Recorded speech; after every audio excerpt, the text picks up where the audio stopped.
Cahaya Sunnah setiap Kamis jam 5:30 pagi bersama Al-Ustaz Abu Qatadah. Kajian syafaat setiap Jumat jam 5:30 pagi bersama Al-Ustaz Abdul Zain MA. برامجنا في رمضان. السلام عليكم ورحمة الله وبركاته. إن الحمد لله نحمده ونستعينه ونستغفره ونعوذ بالله من شرور أنفسنا وسيئات أعمالنا.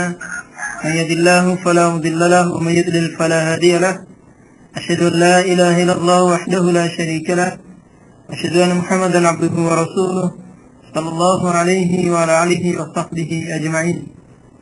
Kaum muslimin pendengar radio Suraku Anu Bahagia, pada hari yang ke-7 dari bulan Ramadan ini, alhamdulillah kita masih bersama radio Surah Quran 94.4 FM dalam program lanjutan kita kajian tentang permasalahan seputar syafaat, dan telah bersama kita Ustaz Abdullah Zain MA.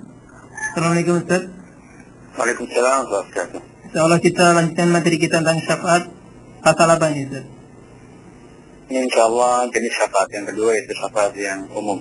Ya, nanti di akhir acara pendengar bisa bertanya langsung kepada Ustaz Abdul Zain MA dengan menghubungi kami di line telepon di 0271804651 maupun di line SMS di 085647575535. Tafadhal Ustaz. Bismillahirrahmanirrahim. Assalamualaikum warahmatullahi wabarakatuh. Alhamdulillah Rabbil Alamin. Wassalatu wassalamu ala nabiyyina Muhammadin wa ala alihi wa sahbihi ajma'in. Amma ba'd. Kita panjatkan syukur Allah Subhanahu wa taala pada kesempatan pagi hari ini kita masih diberi hidayah, taufik, inayah dari Allah Azza wa Jalla sehingga kita bisa kembali mempelajari agama kita ini. Semoga Allah berkenan untuk melimpahkan kepada kita ilmu yang bermanfaat sehingga bisa kita amalkan sebagai bekal untuk menghadap kepada Allah Azza wa Jalla pada hari kiamat nanti. Amin ya rabbal alamin. Salam dan salam semoga selalu tersanjungkan ke Nabi besar kita Muhammad sallallahu alaihi wa ala alihi wa sahbihi wasallam, kepada para sahabatnya, keluarganya, dan umatnya yang setia mengikuti tuntunannya hingga hari akhir nanti. Para pendengar yang semoga senantiasa dirahmati oleh Allah Azza wa Jalla, pada pengajian yang telah lalu kita telah membahas berbagai jenis syafaat, dan kali itu kita telah jelaskan bahwasannya di antara pembagian yang disebutkan oleh para ulama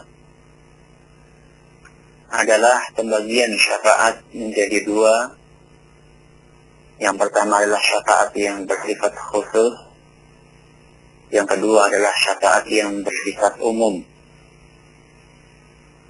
Pada pengajian yang telah lalu kita telah jelaskan bahwa yang dimaksud dengan syafaat yang bersifat khusus adalah syafaat yang diberikan oleh Nabi kita Muhammad sallallahu alaihi wasallam, khusus diberikan oleh beliau dengan izin Allah Azza wa Jalla. Dan sudah kita sebutkan macam-macamnya, yang antaranya adalah syafaatul uzma, yaitu syafaat untuk dimulainya penghitungan amalan para manusia di padang mahsyar pada hari kiamat nanti. Kemudian juga syafaat untuk membuka pintu surga, juga syafaat untuk meringankan siksaan orang kafir. Yang keempat, syafaat untuk memasuki surga tanpa hisab dan tanpa azab. Kemudian yang keempat dan yang kelima adalah syafaat untuk meninggikan derajat sebagian dari penghuni surga melebihi derajat yang pantas untuk dia dapatkan, atau yang berhak untuk didapatkan. Dan yang keenam adalah syafaat untuk para pelaku dosa besar dari kalangan kaum muslimin. Kita juga telah jelaskan pada pengajian yang telah lalu bahwasanya ada beberapa macam dari syafaat yang saya sebutkan ini juga bisa diberikan oleh selain Nabi Sallallahu Alaihi Wasallam. Hanya saja Nabi kita Muhammad Sallallahu Alaihi Wasallam adalah orang yang terdepan, insan yang paling berpeluang untuk memberikan syafaat-syafaat tersebut. Setelah kita selesai membahas tentang syafaat jenis pertama, yaitu syafaat yang bersifat khusus, maka pada kajian kita kali ini kita akan memasuki jenis yang kedua, yaitu syafaat yang sifatnya umum. Maksud dari syafaat yang sifatnya umum adalah syafaat yang diberikan oleh selain Nabi Sallallahu Alaihi Wasallam. Syafaat yang diberikan oleh selain Nabi Sallallahu Alaihi Wasallam. Siapa sajakah yang akan memberikan syafaat selain Nabi Sallallahu Alaihi Wasallam? Inilah materi pengajian kita pada kali ini. Yang pertama, syafaat para malaikat. Syafaat para malaikat alaihi wassalam. Di antara dalil yang menunjukkan bahwasannya malaikat bisa memberi syafaat, firman Allah Subhanahu wa taala di dalam Al-Qur'an surat An-Najm ayat 26. Di dalam Al-Qur'an surat An-Najm ayat 26 Allah Azza wa Jalla berfirman, "Wa kam min malakin fis samawati la tughni syafa'atuhum syai'an illa min ba'di an ya'zana Allah liman yasha'u wa yarda." Betapa banyak para malaikat yang berada di langit, syafaat mereka sama sekali tidak bermanfaat kecuali setelah Allah mengizinkan bagi siapa yang Dia kehendaki dan Dia ridhoi.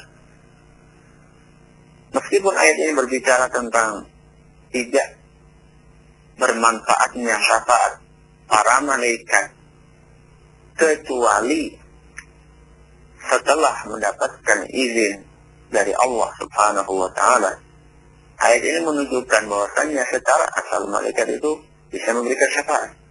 Secara asal malaikat itu bisa memberikan syafaat. Hanya saja syafaat malaikat ini tidak akan bermanfaat. Alias malaikat tidak akan bisa memberikan syafaat kecuali ada pengecualiannya kepada siapa yang dikehendaki oleh Allah dan diridhoi olehnya. Dan peraturan ini berlaku bagi seluruh yang akan memberikan syafaat, bukan hanya malaikat saja.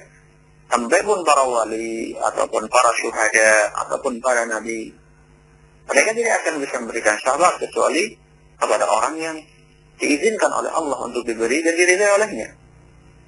Ini adalah salah satu dalil, dan masih ada dalil-dalil lainnya yang menunjukkan bahwasanya malaikat bisa memberikan syafaat.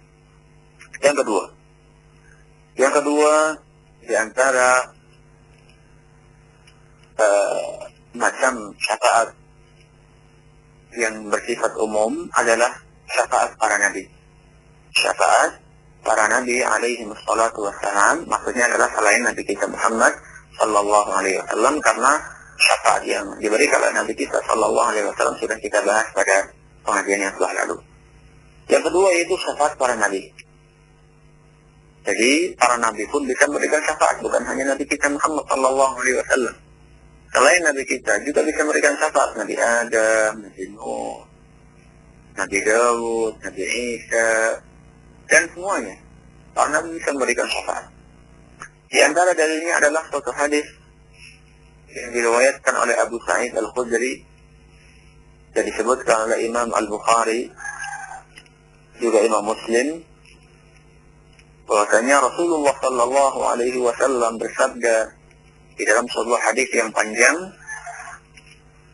dan di antara redaksi hadis itu berbunyi, fa yaqulullahu azza wa jalla, kemudian Allah azza wa jalla berfirman, syafa'atil malaikatu wa syafa'an nabiyyuna wa syafa'al mu'minun. Allah Subhanahu wa taala berfirman, para malaikat memberikan syafaat, para nabi memberikan syafaat, dan kaum mukminin memberikan syafaat. Ini merupakan dalil, salah satu dalil yang menunjukkan bahwasanya para nabi akan memberikan syafaat. Yaitu firman Allah, ini bercerita tentang hari kiamat, malaikat memberi syafaat, kata Allah Subhanahu wa taala, para nabi memberikan syafaat, dan kaum mukminin memberikan syafaat. Ini salah satu dalil yang menunjukkan bahwasanya para nabi akan memberikan syafaat. Yang ketiga, di antara macam syafaat yang bersifat umum adalah syafaat yang akan diberikan oleh kaum mukminin. Syafaat yang akan diberikan oleh kaum mukminin. Dan tentunya kaum mukminin ini adalah kaum mukminin yang diridhoi oleh Allah Subhanahu wa taala. Bukan sembarang orang yang Islam, bukan sembarang muslim. Adalah seorang muslim yang mukmin yang dicintai oleh Allah Subhanahu wa taala. Mereka adalah para kekasih Allah, para aulia.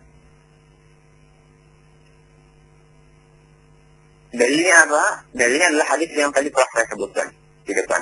Yaitu hadis Abu Sa'id Al-Khudri yang sangat panjang yang diriwayatkan oleh Imam Bukhari dan Muslim, di mana Allah Subhanahu wa taala berfirman, para malaikat memberi syafaat, para nabi memberi syafaat, dan para kaum mukminin. Dan kaum mukminin memberikan syafaat. Jadi orang yang beriman tidak harus dia itu seorang nabi supaya bisa memberikan apa? Supaya bisa memberikan syafaat.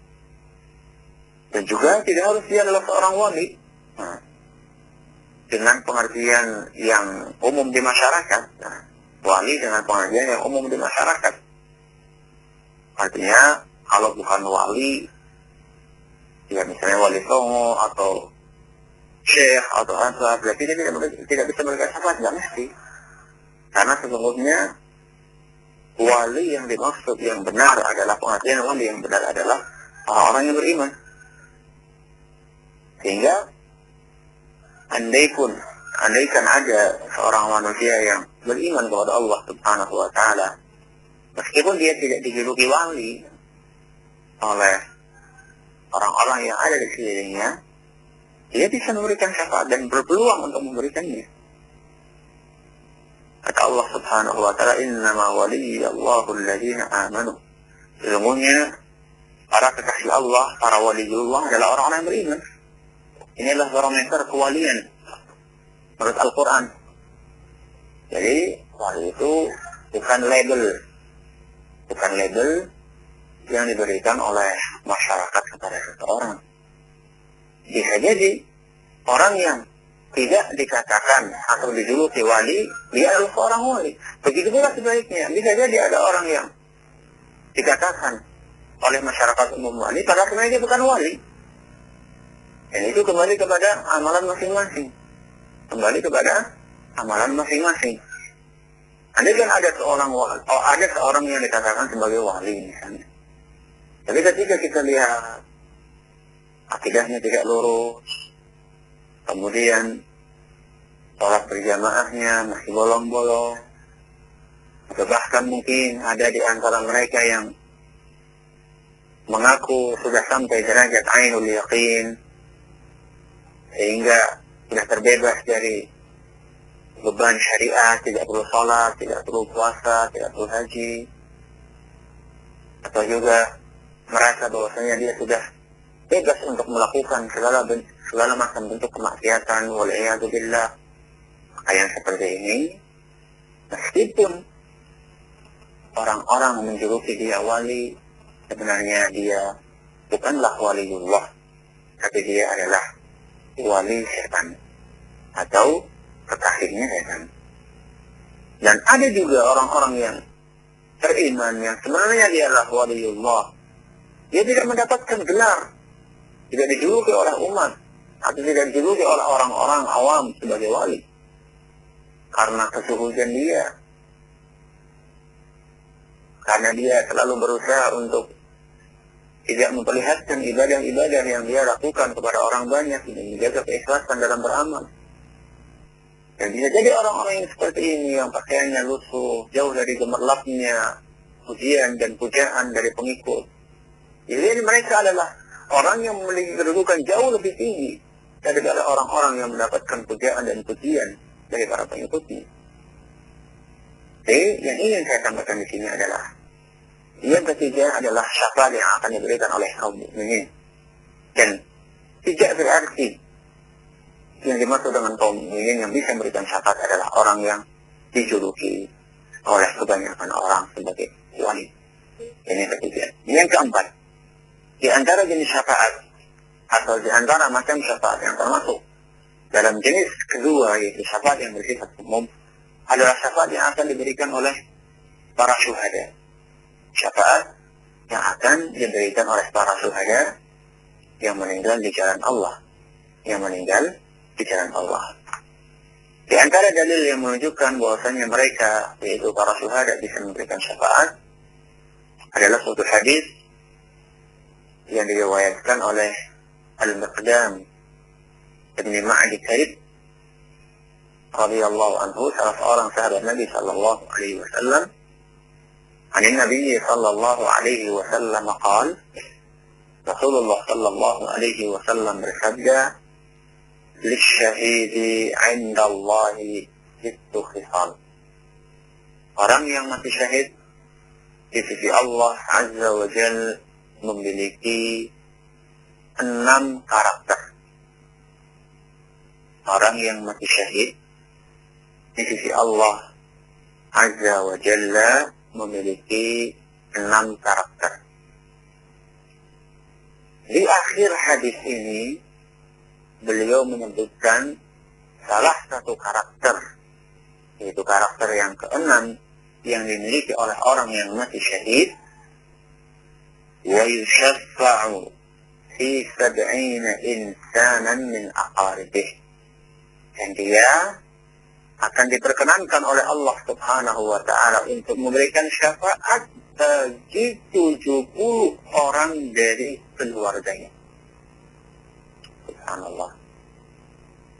Diberikan izin oleh Allah Subhanahu wa ta'ala untuk memberikan syafaat bagi 70 orang dari keluarganya.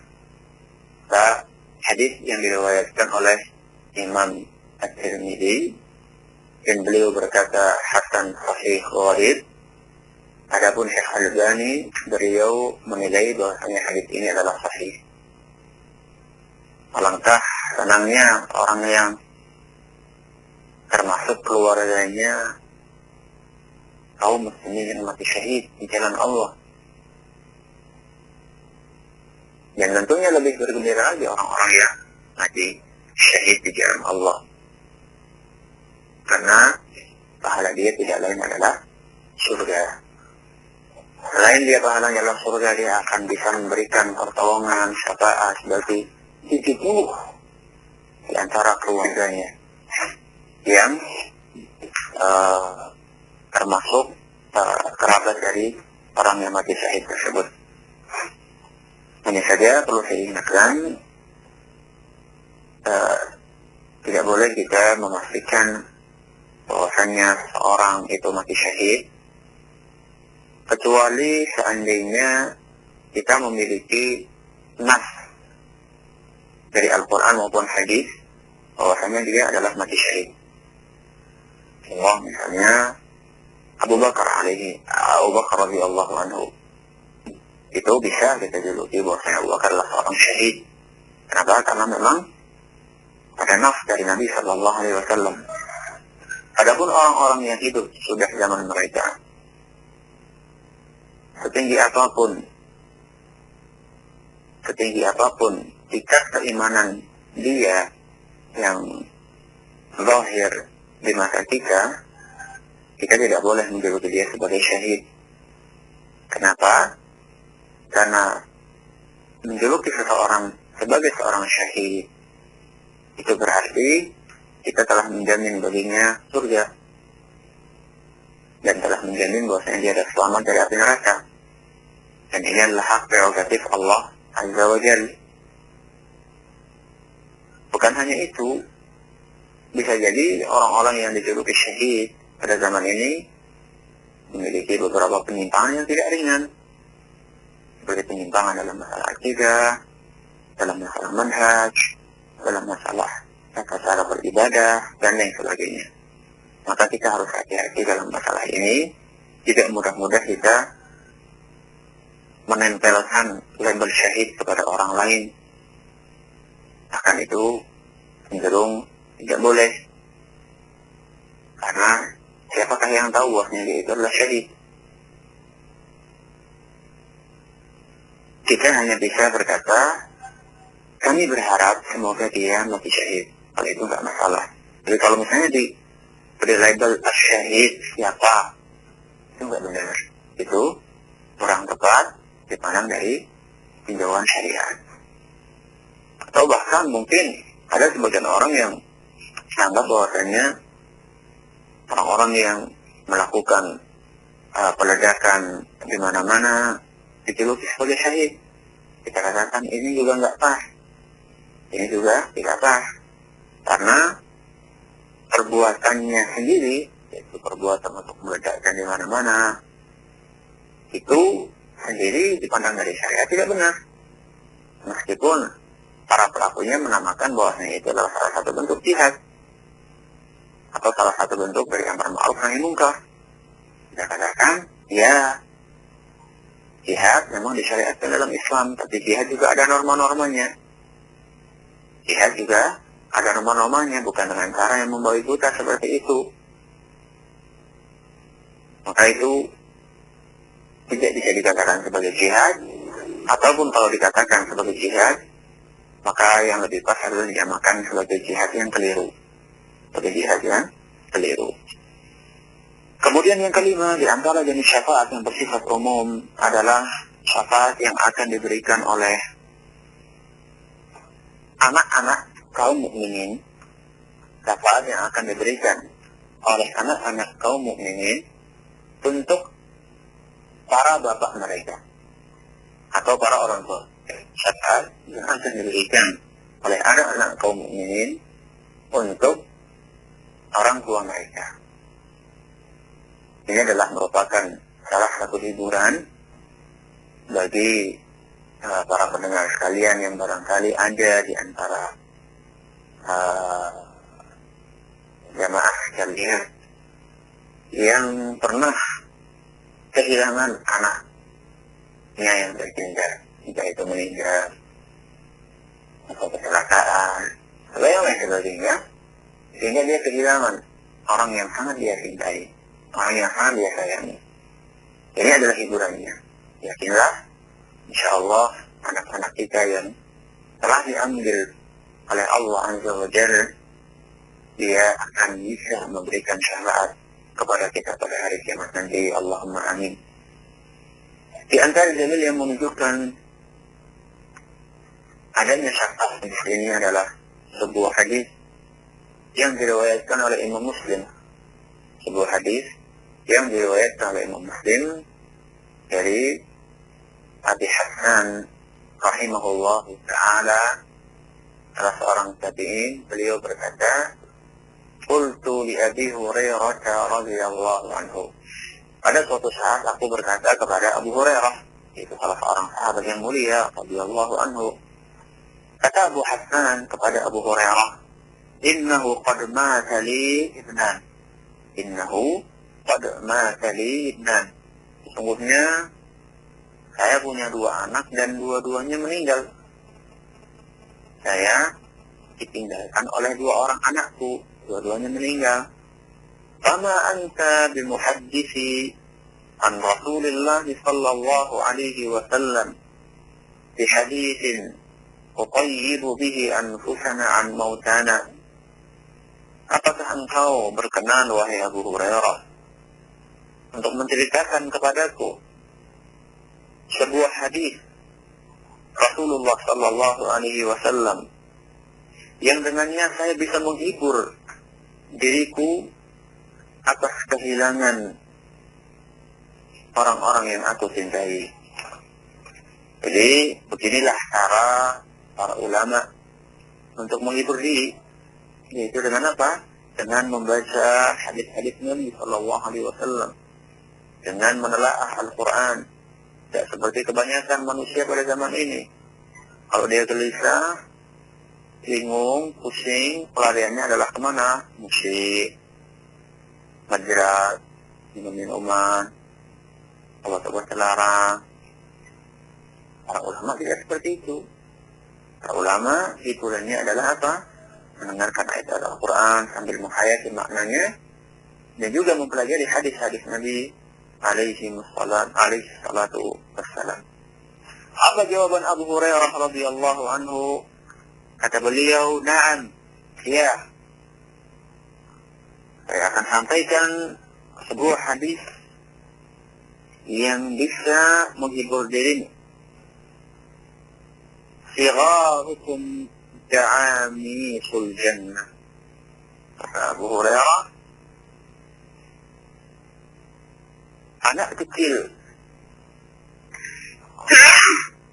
Alhamdulillah. Anak kecil sekalian, yaitu anak kecil yang meninggal, da'amisul jannah. Mereka pada hari kiamat nanti akan menjadi anak-anak kecil yang tinggal di surga. Jadi di surga ada anak-anak kecil. Yatalaqqa ahaduhum abahu. Mereka, yaitu anak-anak kecil tadi, akan menjemput bapaknya, akan menjemput orang tuanya. Setelah dia menjemput orang tuanya, apa yang dikerjakan? Fayakhudhu bisawbih. Kemudian anak tadi setelah menjemput orang tuanya, dia memegang dan menggenggam pakaian orang tuanya, menggenggam dengan erat pakaian orang tuanya. Fala yatanaha hatta yudkhilahu Allahu wa abahu al-jannah. Dan dia tidak akan melepaskan tangannya kecuali setelah Allah berkenan untuk memasukkan anak tadi dan orang tuanya ke surga. Masya Allah. Ini salah satu kabar gembira bagi orang-orang yang kehilangan anak-anaknya karena meninggal. Ingatlah, insya Allah nanti pada hari kiamat anak-anak tersebut akan menyambut kedatangan kita. Kemudian mereka akan menggenggam erat-erat baju kita. Dan mereka akan terus memegang baju kita. Dan tidak akan dilepas. Kecuali setelah Allah berkenan untuk memasukkan mereka dan orang tua mereka ke dalam surga. Ini tentunya adalah merupakan suatu hiburan yang luar biasa bagi para orang tua yang pernah kehilangan anak-anaknya.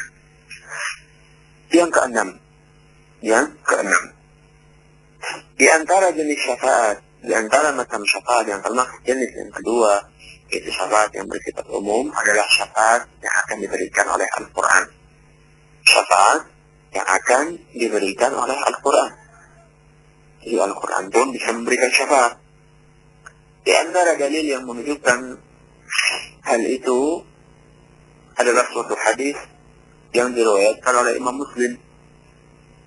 Suatu hadis yang diriwayatkan oleh Imam Muslim dari salah seorang sahabat yang bernama Abu Umamah Al-Bahili radhiyallahu anhu, anin Nabi sallallahu alaihi wasallam qala, Rasulullah sallallahu alaihi wasallam bersabda, "Iqra'ul Qur'an." Bacalah Al-Quran. Bacalah Al-Quran. فَإِنَّهُ يَأْتِي يَوْمَ الْقِيَامَةِ شَفِيعًا لِأَصْحَابِهِ. Sesungguhnya pada hari kiamat nanti Al-Quran akan datang memberikan syafaat bagi orang-orang yang membacanya. Al-Quran akan memberikan syafaat bagi orang-orang yang membacanya. Maka beruntunglah bagi orang-orang yang membaca Al-Quran. Ini adalah salah satu keutamaannya. Maka perbanyaklah membaca Al-Quran. Karena Al-Quran adalah merupakan suatu kitab yang sangat mulia. Yang seandainya kita membacanya, maka kita akan mendapatkan dari satu huruf 10 pahala. Kata Nabi SAW, La aqulu alif lam mim harf. Saya tidak mengatakan bahwasanya alif lam mim, bacaan alif lam mim adalah satu huruf. Walakin alifun harfun, wa lamun harfun, wa mimun harf. Tapi alif satu huruf, lam satu huruf, dan mim satu huruf. Berarti berapa huruf? 3 huruf. Ketika kita membaca alif lam mim, kita mendapatkan 30 pahala. Bayangkan, hanya membaca alif lam mim kita mendapatkan 30 pahala. Bagaimana kalau kita membaca Bismillahirrahmanirrahim? Berapa huruf? 18 huruf. Kita hanya membaca Bismillahirrahmanirrahim. Kita mendapatkan 18 kali 10 pahala. Berapa? 180 pahala. Masya Allah. Maka seandainya kita malas untuk baca Quran, sangat disayangkan. Apalagi di bulan suci ini. Maka bikinlah target minimal bisa khatam di bulan suci ini. Satu kali, 2 kali, 3 kali. Para ulama kita mereka menghatamkan Al-Quran 3 hari sekali. Berarti dalam bulan Ramadan seandainya mereka menghatamkan dalam 3 hari 1 kali, berarti mereka khatam berapa kali? 10 kali. Nah, kalau kita nggak bisa minimal, kita bisa berusaha untuk memiliki target menghatamkan Al-Quran di bulan Ramadan 1 kali. Dengan harapan, selain juga untuk menambah keimanan kita, juga menambah pahala, juga supaya kita mendapatkan sifat dari Al-Quran.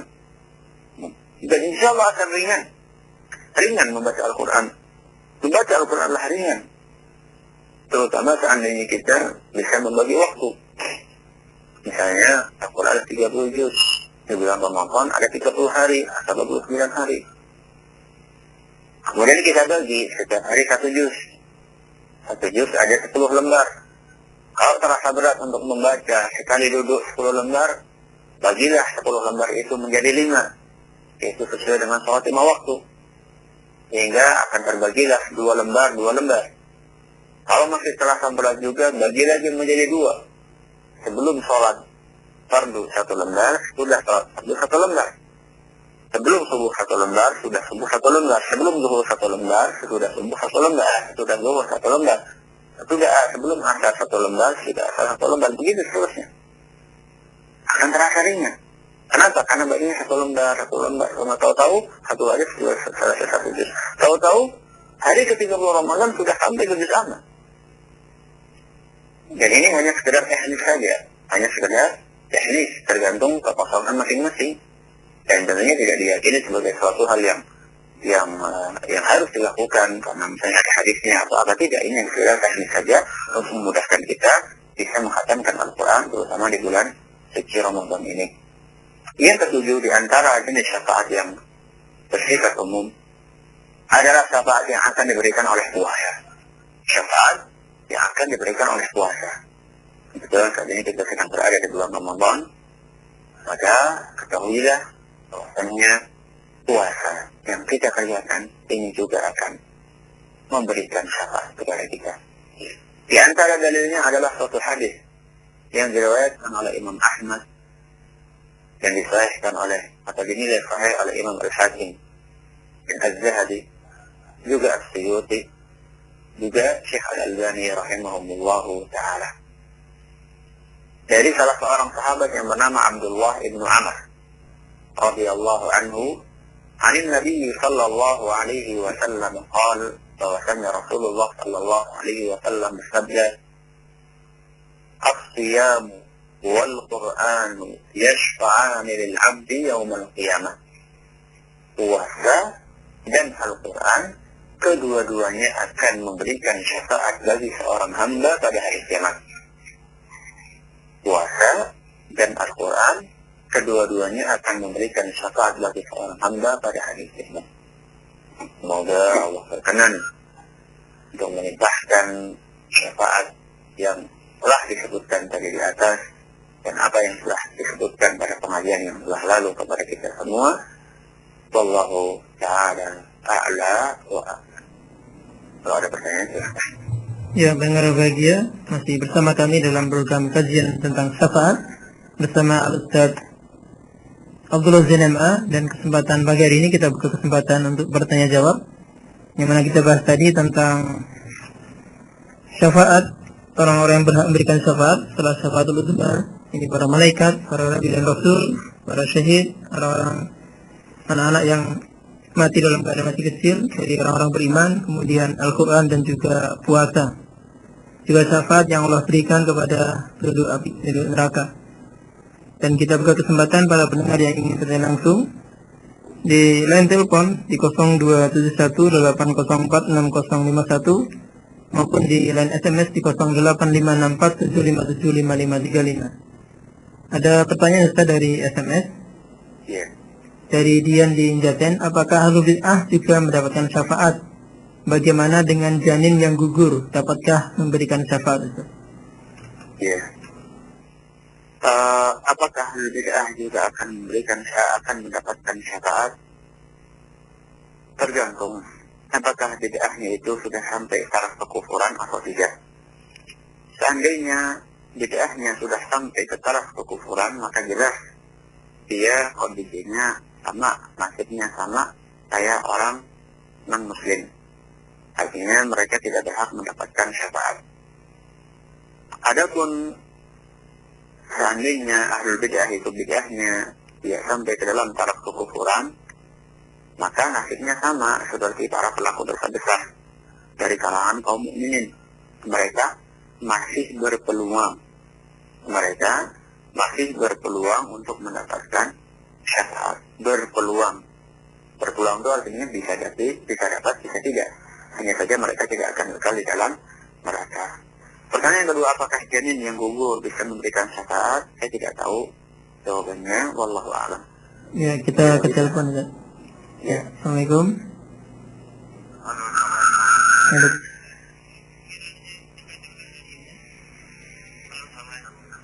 Waalaikumsalam. Iya.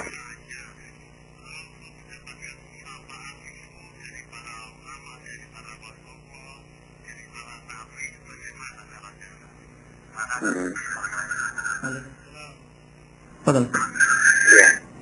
Bagaimana caranya supaya kita bisa mendapatkan syafaat dari para nabi, dari para wali, dari para kaum mukminin? Jawabannya, insya Allah kita akan bahas pada pengajian yang akan datang dengan lebar. Bagaimana supaya kita bisa mendapatkan syafaat? Yang intinya adalah dengan meningkatkan keimanan kita kepada Allah Subhanahu wa Ta'ala. Ini adalah kuncinya.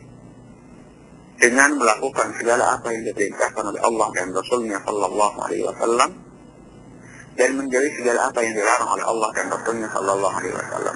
Ini adalah inti dari jawabannya. Karena syafaat itu tidak akan diberikan oleh Allah Subhanahu wa Ta'ala kecuali bagi orang yang diridhoi olehnya, kecuali kepada orang yang diridhoi oleh Allah Azza wa Jalla. Dan kita mengetahui bahwasanya Allah Subhanahu wa Ta'ala tidak meridhoi kecuali orang-orang yang beriman, tidak meridhoi kecuali orang-orang yang beriman. Seandainya ada orang yang melakukan perbuatan syirik, melakukan ritual bid'ah dengan tujuan supaya mendapatkan syafaat, maka hal itu tentu jauh panggang dari api. Karena orang yang seperti itu tidak diridhai oleh Allah Azza wa Jalla. Karena Allah Azza wa Jalla adalah hanya meridhai orang-orang yang beriman. Maka cara yang paling tepat supaya kita bisa mendapatkan syafaat adalah dengan meningkatkan ketakwaan kita. Sehingga nanti pada saatnya, ketika kita sedang membutuhkan syafaat itu pada hari kiamat, Allah berkenan untuk memberikan syafaat itu kepada kita. Karena kita, insya Allah, berharap kita termasuk orang-orang yang diridhoi oleh Allah Azza wa Jalla berkat keimanan yang telah kita usahakan untuk kita lakukan pada saat kita hidup di dunia ini. Wallahu a'lam. Silakan. Kita ke telepon yang berikutnya. Assalamualaikum. Ya, Assalamualaikum. Mungkin dicoba lagi nanti pendengar kita yang ingin menelpon, kami silakan di 0271804651 dalam program kajian syafaat bersama Al-Ustaz Abdullah Zain. Assalamualaikum. Assalamualaikum. Silakan.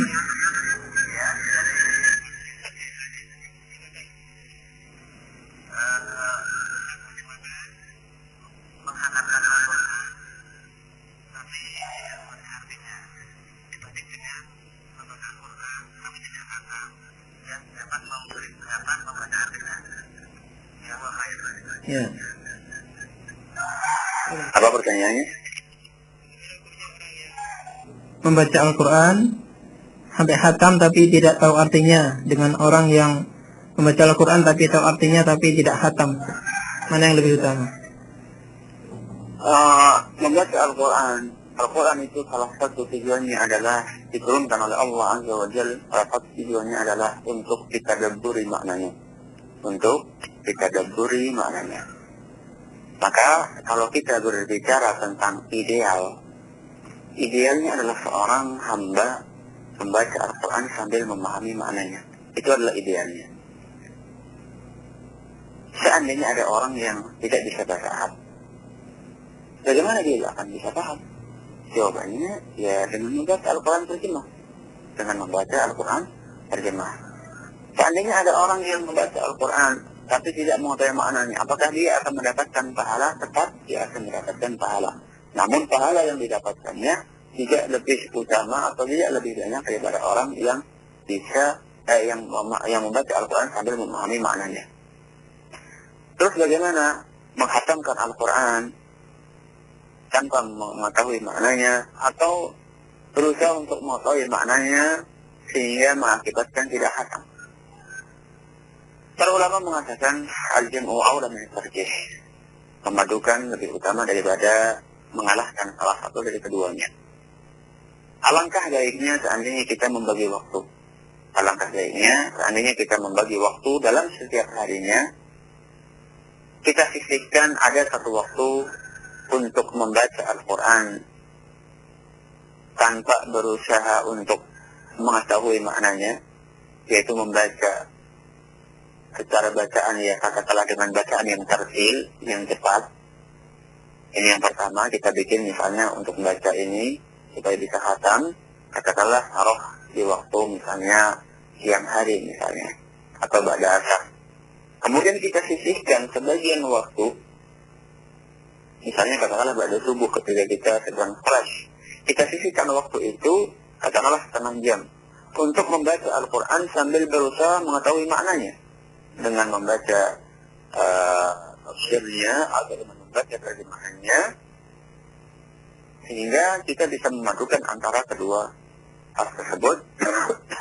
Meskipun barangkali di waktu yang kedua ini, yang saya maksud waktu kedua adalah waktu untuk mentadabburi Al-Quran, kita tidak bisa khatam untuk selesai mentadabburi Al-Quran selama bulan Ramadan.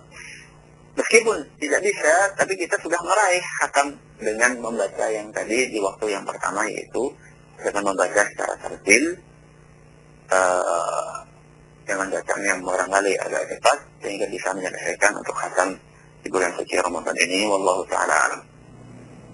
Kita ke SMS dahulu, Ustaz, dari pendengar kita yang menanyakan apakah tanawul syafaat itu bisa menyelamatkan kita ke surga, Ustaz? Apa? Apakah di antara syafaat itu bisa menjadikan seorang masuk ke dalam surga, Ustaz? Ya jelas. Ya jelas. Karena salah satu syafaat adalah syafaat untuk mengeluarkan seseorang dari neraka masuk ke surga. Itu salah satu jenis syafaat. Dan ada jenis syafaat lain yang syafaat bagi penghuni surga, yang sudah masuk surga, untuk ditingkatkan derajatnya di surga menjadi tingkatan yang lebih tinggi dari tingkatan yang berhak untuk dia dapatkan.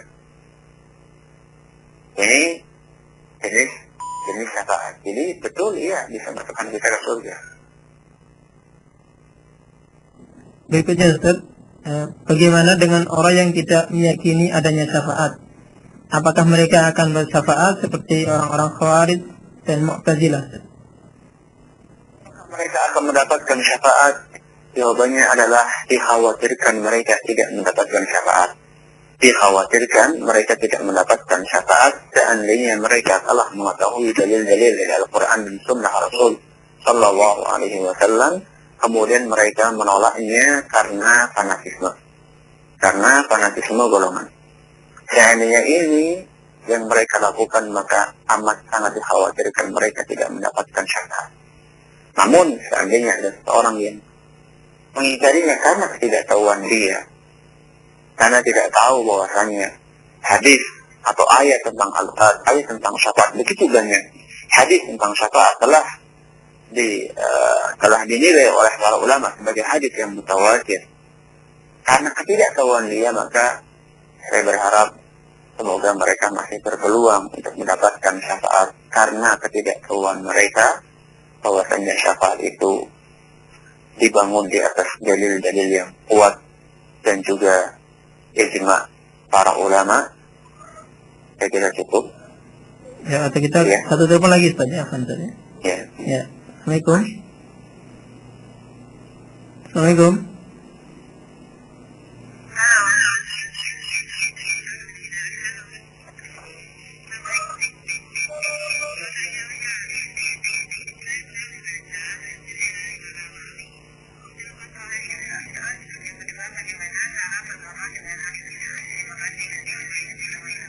Waalaikumsalam warahmatullahi wabarakatuh. Menanyakan tentang kisah para wali dan bagaimana muamalah kita terhadap ahlul bid'ah, Ustaz. Gimana? Bagaimana sikap kita terhadap kisah-kisah para wali?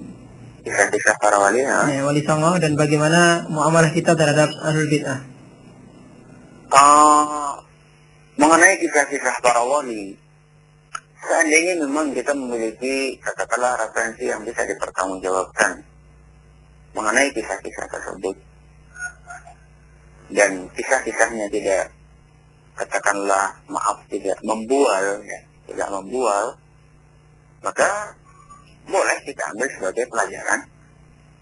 Tapi apakah kisah-kisah itu bisa dipertanggungjawabkan sanadnya dalam artian jalur kegiatannya, atau hanya merupakan kisah-kisah yang dinukil dari mulut ke mulut saja? Makanya kita dapatkan ada berbagai kisah yang selain berbau agak bualan, juga kisah tersebut terkadang tidak sesuai dengan tuntunan syar'i. Misalnya ada kisah seorang sunan yang dia itu diperintahkan oleh gurunya untuk nunggu tongkat di pinggir sebuah sungai, nunggu kedatangan murid gurunya sampai sekian lama sehingga tumbuhlah lumut di tubuhnya. Dia tidak bergerak sama sekali. Terus kalau begitu sholatnya bagaimana? Kalau sampai tumbuh lumut di tubuhnya sekian tahun nggak bergerak, lah sholatnya bagaimana? Apakah dia nggak sholat?